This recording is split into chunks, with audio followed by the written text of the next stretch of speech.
meters on NZOKP returning. Yeah, well, it's a good idea on the galvanic isolator, isn't it? I think you just don't have to worry about any static from lightning or anything anymore, I guess, if it's a galvanic one. I wonder what the isolation voltage is, actually. Perhaps you could let me know on your next over there, John. I'm sure it's no good transmitting, though. I haven't seen a galvanic isolator which you can transmit through. I don't know why, maybe core saturate, or you can't get them at the right bandwidth, or it's meant to cover all different ranges or something, but otherwise you could wind a little transformer with 2 windings and put the RF through it. Okay, good bit of isolation.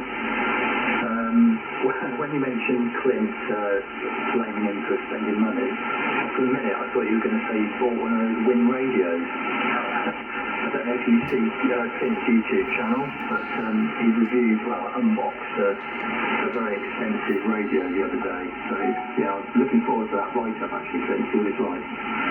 Right, round to you again, Dave. JTBK in the group from N0KB. Okay.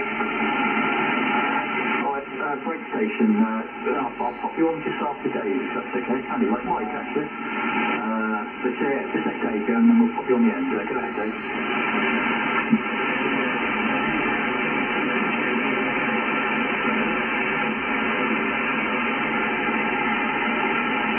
Okay, that should be better. Sorry about that. That was pretty chronic. Switched to the 80 metre dipole just to listen and see if it was any difference, and the PA was tripping in and out. He didn't like the mismatch.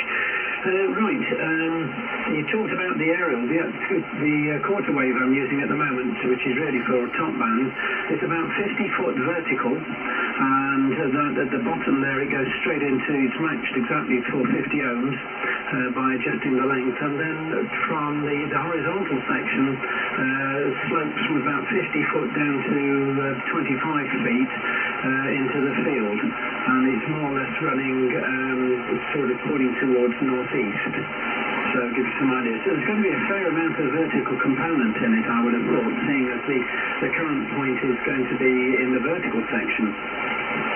But certainly seems to be working fine. It's a bit noisy on 40 metres. I'm receiving everybody on the loop, which is absolutely fine, and no problems in copying. I think I've given everybody's reports. I didn't get a report back from Chris, but hopefully he's copying me okay. Interesting about the galvanic isolator. Presumably there's just a broadband transformer. That's the way I would have thought that it would happen, but gives you some isolation to a certain extent. And be interesting to hear the review on that new radio, Clint, when you sort of carry out the tests on it. Sounds intriguing. Okay, back to you, Tim. Probably nothing else from me now. I've got some other things I'm going to go and do, but interesting tests on 40 metres. Glad we've all made it anyway, and thanks for thinking of the idea of trying a net on 40. And you realise, presumably, that Roger had other duties this afternoon, so wasn't able to join in. M0KB from G8DDK in the group. OK, returning. Yeah, thanks, Dave. Yeah, I did get a message from Roger, so yeah, thanks for that. Yeah, interesting on the antenna. Yeah, I am surprised at that. They got so much vertical components, but that is why I'm quite keen on inverted owl type arrangements, because you do get those 2 components in, which is quite good. Yeah, I'm sure Clint will say what radio it is, so I'll leave that for him to say. But yeah, it's very expensive. And okay, thanks, Dave. Well, so I'll say 7-3. I think you're off. I'll try and call you in one more time, but you may be off. And this next station, I want to say hello to you as well.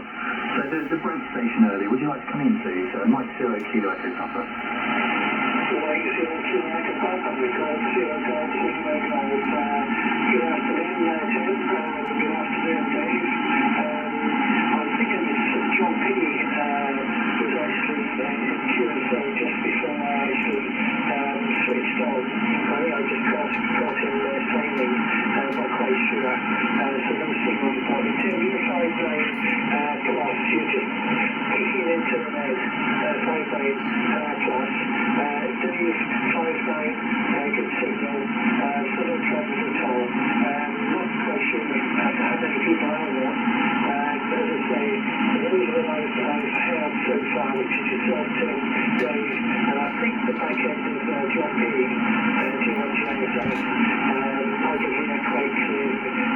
Sugar Van. Mike 0 Charlie Kilo Echo Papa, Golf Sierra Delta Inaugral. M0KP return. Cheers, Hamish. Yeah, lovely signal from you as well. 10 over. So yeah, cracking through, no problem at all. And thanks a lot for coming in. Well, thanks to all of you for coming on this net. It's the only way that I'll be able to talk to you at the moment during daylight hours anyway, I'm sure. So that's fantastic. I'll get a better antenna up to the lower bands sometime shortly. Yeah, so we've got what have we got? I think Dave's still there. We've got another 5 stations on. Clint, Chris, Howard, John. Another 4 stations, good grief. Can't even count today. So you were just on the end there, Hamish, so I'm going to pass it back round to the top. I'll leave another pause there, if you don't mind, please, Clint, see if anybody else wants to call into the Harwell Amateur Radio Society 40-metre net. Round Q, M0OXF in the group from M0KP. Mike and the 0 Sierra Delta Radio, over. Did you copy that, Tim? Station. Do you mind letting me know your call sign again? The name here is Tim, Tango India Mike. Call sign Mike 0 Kilo Echo Papa. I don't know how long you've been listening, but there's a group of us from the Harwell Amateur Radio Society having a bit of a net. Go again, please, the Mike India station, and then I'll pass it around to Sked after. Okay, Mexico 0 Kilo Echo Papa. Okay, Tommy, my call is Mike and the 0 Sugar Delta Radio.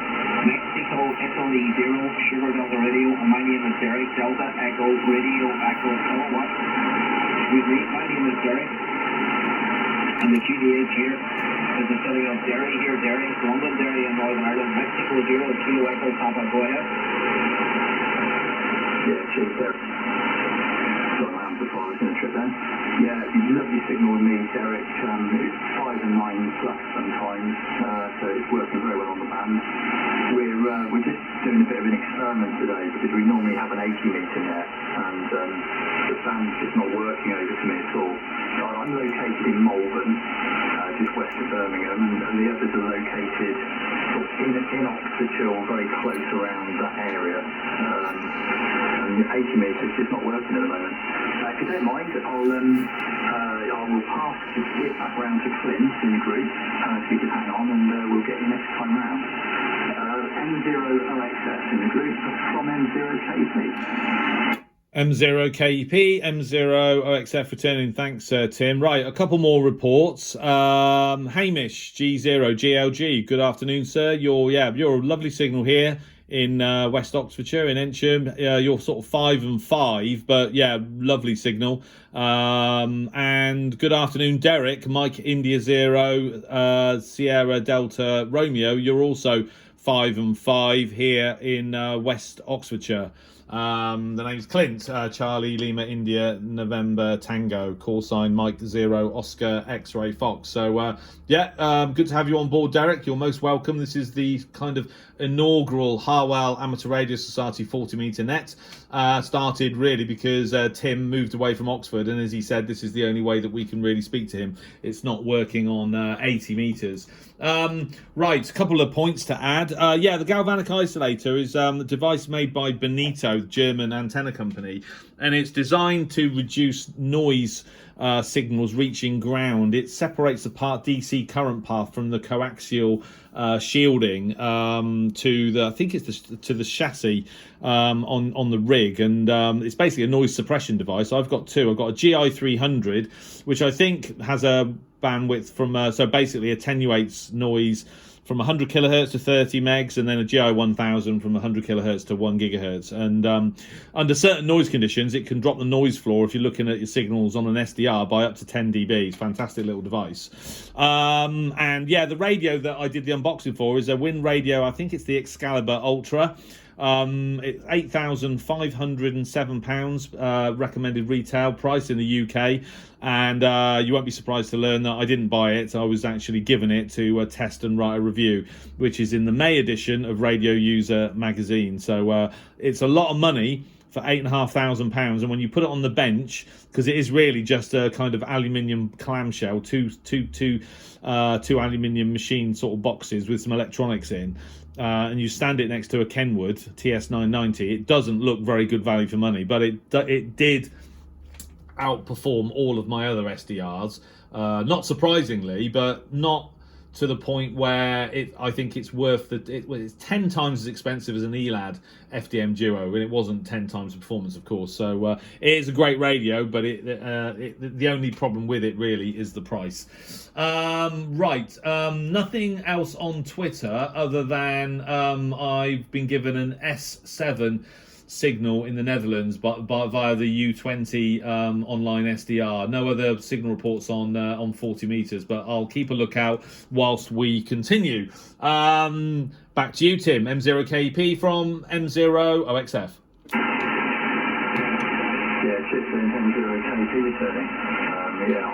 It's just got to 3 o'clock now, so we might have some other people join us as well, because that was the advertised time for this.